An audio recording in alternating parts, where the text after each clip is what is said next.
ಸಾರಿಗೆ ನೌಕರರು ಎರಡು ಪ್ರಮುಖ ಬೇಡಿಕೆಗಳ ಈಡೇರಿಕೆಗಾಗಿ ಆಗ್ರಹಿಸಿ ಈಗಾಗಲೇ ಕೂಡ ನಾಳೆ ಬೆಳಗ್ಗೆಯಿಂದ ಚಲೋ ಅಂದರೆ ಬೆಂಗಳೂರು ಚಲೋಗೆ ಕರೆ ಕೊಟ್ಟಿರುವಂಥದ್ದು.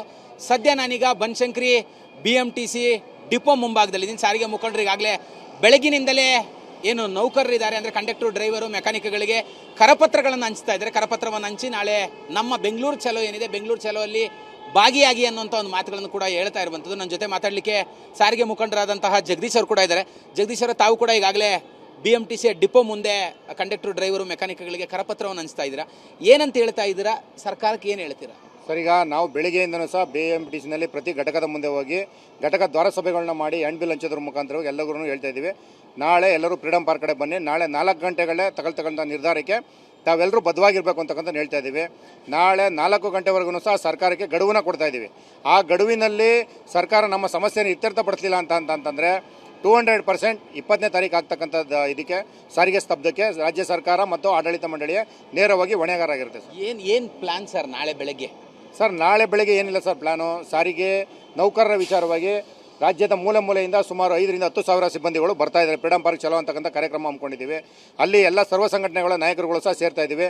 ನಾಡಿನ ಜನಪರ, ಕನ್ನಡ ಪರ ಸಂಘಟನೆಗಳು, ರೈತಪರ ಸಂಘಟನೆಗಳು ಬೆಂಬಲವನ್ನು ಕೋರಿ ನಾವು 4 ಗಂಟೆಗೆ ಎಲ್ಲ ಪತ್ರಿಕಾ ಮಾಧ್ಯಮದವರನ್ನು ಕರೆದು ಪತ್ರಿಕಾಗೋಷ್ಠಿ ಮಾಡಿ ಏನಿದೆ ನಮ್ಮ ವಿಚಾರವನ್ನು ಬಹಿರಂಗಪಡಿಸ್ತೀವಿ. ಸರ್, ಏನು ತಮ್ಮ ಪ್ರಮುಖವಾದಂಥ ಬೇಡಿಕೆ ಏನು ಸರ್? ಸರ್, ನಮ್ಮ ಪ್ರಮುಖವಾದಂಥ ಬೇಡಿಕೆ ಇರತಕ್ಕಂಥದ್ದು 38 ತಿಂಗಳ ಹಿಂಬಾಕಿ 1/1/24 ಹೊಸ ವೇತನದ ವಿಚಾರ ಸರ್. ಅಷ್ಟು ಬಿಟ್ಟರೆ ಯಾವುದು ಹೊಸ ಬೇಡಿಕೆ ಅಂತ ಏನಿಲ್ಲ ಸರ್. ಮೊದಲಿಂದ ಈಗಾಗಲೇ ಒಂದು 2-3 ಬಾರಿ CM ಜೊತೆಯಲ್ಲಿ ಸಭೆಯನ್ನು ಕೂಡ ಮಾಡಿದ್ರಿ. ಸರ್, ಸರ್ಕಾರ ಯಾವುದೇ ಕಾರಣಕ್ಕೂ ನಮಗೇನಾದರೂ ಕೊಟ್ಟಿದ್ರೆ ನಾವು ಪದೇ ಪದೇ ಈ ದಾರಿ ಹಿಡಿತಕ್ಕಂಥ ಸಂದರ್ಭ ಇರಲಿಲ್ಲ.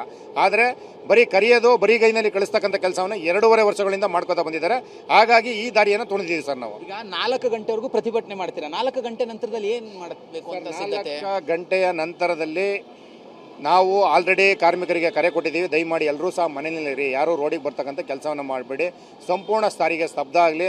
ಅದು 1 ದಿನ ಆಗ್ಬೋದು, 2 ದಿನ ಆಗ್ಬೋದು, 1 ವಾರಗಳಾಗ್ಬೋದು, ಸಾರಿಗೆ ಸ್ತಬ್ಧ ಆಗಬೇಕು ಅಂತಕ್ಕಂಥ ವಿಚಾರದಲ್ಲಿ ಕಾರ್ಮಿಕರಿಗೆ ತಿಳಿ ಹೇಳ್ತಕ್ಕಂಥ ಕೆಲಸವನ್ನು ಮಾಡಿದ್ದೀವಿ. ನಾವು ಆ ದಾರಿಯನ್ನು ತುಣಿತೀವಿ ಸರ್. ಓಕೆ, ಮತ್ತೊಬ್ಬರು ಸಾರಿಗೆ ಮುಖಂಡರಾದಂಥ ರಾಮೂರು ನಮ್ಮ ಜೊತೆಲಿದ್ದಾರೆ. ಸರ್, ನಾಳೆ ಏನು ಸಿದ್ಧತೆ? ಈಗ ಕರಪತ್ರ ಹಂಚುವಂಥ ಸಂದರ್ಭದಲ್ಲಿ ಕಂಡಕ್ಟರ್, ಡ್ರೈವರ್, ಮೆಕ್ಯಾನಿಕ್ಗಳಿಗೆ ಏನು ಹೇಳ್ತಿದ್ದೀರಾ ಅಂತ?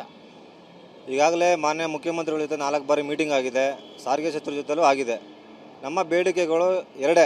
ಒಂದು 38 ತಿಂಗಳ ಹಿಂಬಾಕಿ ಮತ್ತು 1/1/2024 ವೇತನ ಪರಿಷ್ಕರಣೆ ಆಗಬೇಕು. ಇದ್ರ ಬಗ್ಗೆ ಆಲ್ರೆಡಿ ಹಲವಾರು ರೀತಿಯ ಚರ್ಚೆಗಳು ಆಗಿದೆ. ಆದರೂ ಸಹ ಸರ್ಕಾರ ಇವತ್ತವರೆಗೂ ಸಹ ಸಾರಿಗೆ ನೌಕರರನ್ನು ಬೇಡಿಕೆ ಈಡೇರಿಸಲಿಕ್ಕೆ ಮುಂದೆ ಬಂದಿಲ್ಲ. ಹಾಗಾಗಿ ನಾವು ಇಲ್ಲಿವರೆಗೂ ಸಹ ತಾಳ್ಮೆಯಿಂದ ಕಾಯ್ದಿದ್ದೀವಿ. ಆಲ್ರೆಡಿ 4 ನಿಗಮದ ಸಾರಿಗೆ ನೌಕರ ಆಕ್ರೋಶದ ಕಟ್ಟೆ ಹೊಡೆದಿದೆ. ಅದನ್ನು ತಡಿಲಿಕ್ಕೆ ನಮ್ಮ ಕೈಲಿ ಸಾಧ್ಯ ಇಲ್ಲ. ಹಾಗಾಗಿ ಇದು ಒಂದು ದೊಡ್ಡ ಮಟ್ಟದ ಒಂದು ಪ್ರತಿಭಟನೆಗೆ ಕಾರಣ ಆಗಿದೆ. ಅದರಿಂದ ನಾಳೆ ಬೆಂಗಳೂರು ಫ್ರೀಡಮ್ ಪಾರ್ಕ್ನಲ್ಲಿ ಸಾವಿರಾರು ಜನ, ಒಂದು 10,000ಕ್ಕೂ ಹೆಚ್ಚು ಜನ ಸೇರಿ ಒಂದು ದೊಡ್ಡ ಮಟ್ಟದ ಒಂದು ಪ್ರತಿಭಟನೆ ಮಾಡ್ತಾ ಇದ್ದೀವಿ. ಆ ಪ್ರತಿಭಟನೆ ಸೇರುವಂಥ ನೌಕರರ ಅಭಿಪ್ರಾಯನ ಸಂಗ್ರಹಿಸಿ ನೆನ್ನೆ 4 ಗಂಟೆ ನಂತರ ಏನಾದರೂ ಸರ್ಕಾರ ನಮ್ಮನ್ನು ಕರೆದು ಮಾತಾಡಲಿಲ್ಲ ಅಂದರೆ 4 ಗಂಟೆ ಗಡುವನ್ನು ಕೊಟ್ಟಿದ್ದೀವಿ. 4 ಗಂಟೆ ನಂತರ ಆದರೂ ಸಹ ಅವರು ನಮ್ಮ ಕರೆದು ಮಾತಾಡಲಿಲ್ಲ ಅಂದರೆ 4 ಗಂಟೆ ನಂತರ ಅಲ್ಲಿರ್ತಕ್ಕಂಥ ಮುಖಂಡರುಗಳು, ಜಂಟಿ ಕ್ರಿಯಾ ಸಮಿತಿ ಮುಖಂಡರುಗಳೆಲ್ಲ ಸೇರಿ ಚರ್ಚೆ ಮಾಡಿ ಒಂದು ತೀರ್ಮಾನಕ್ಕೆ ಬರ್ತೀವಿ ಸರ್. ಅಂದರೆ ಇವಿಷ್ಟು ಕೂಡ ಸಾರಿಗೆ ಮುಖಂಡರು ಹೇಳ್ತಾ ಇರುವಂಥ ಮಾತು. ಕ್ಯಾಮ್ರಾ ಪರ್ಸನ್ ರಾಜು ಜೊತೆ ಕಿರಣ್ ಸೂರ್ಯ, TV9 ಬೆಂಗಳೂರು.